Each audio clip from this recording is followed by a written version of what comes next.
आता पाहूया दिवसभरातल्या मोठ्या राजकीय बातम्या। लाडकी बहीण योजनेविरोधात कोर्टात गेलेले काँग्रेसचे अनिल वडपल्लीवार आडवे पडणार। मुख्यमंत्री शिंदेंचा हल्लाबोल।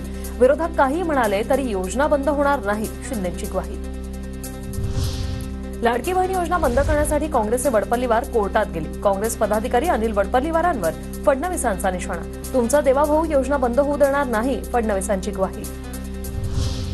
लाडकी बहीण योजनेविरोधात कोर्टात याचिका करणाऱ्या वडपल्लीवारांचा काँग्रेसशी संबंध नाही। काँग्रेस प्रदेशाध्यक्ष नाना पटोलेंचं स्पष्टीकरण, तर काँग्रेस लाडकी बहीण योजनेच्या विरोधात नसल्याची ही प्रतिक्रिया।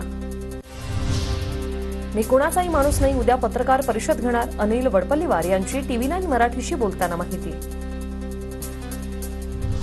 राजकोट किल्ल्यावर महाराजांचा पुतळा साकारणारे शिल्पकार जयदीप आपटे अद्यापही फरार। तर शिल्पकार कुठे हे वर्षावर माहिती आहे, संजय राऊतांचा शिंदेंवर आरोप। मालवणमधील शिवरायांच्या पुतळ्याच्या बांधकाम सल्लागार चेतन पाटीलला 5 सप्टेंबरला पोलीस कोठडी, सप्टेंबरपर्यंत पोलीस कोठडी। सिंधुदुर्ग कोर्टाचा निर्णय। पुतळा दुर्घटना प्रकरणात चेतन पाटीलला काल झाली कोल्हापुरातून अटक। महाविकास आघाडीच्या उद्याच्या जोडेमारो आंदोलनाला पोलिसांनी परवानगी नाकारली, तर आम्ही आंदोलनावर ठाम आहोत, हवं तर आम्हाला अटक करावी, पण आम्ही आंदोलन करणारच, संजय राऊतांकडून भूमिका स्पष्ट। मवियाला महाराष्ट्रात दंगल घडवायच्यात, गुप्तवार्ता पोलीस यंत्रणांकडे, याचा रिपोर्ट म्हणून आंदोलनाला अद्याप परवानगी नाही, मात्र तरीही दंगल घडवण्याचा प्रयत्न केल्यास सरकारही चोख उत्तर देईल, शिरसाटांचा इशारा।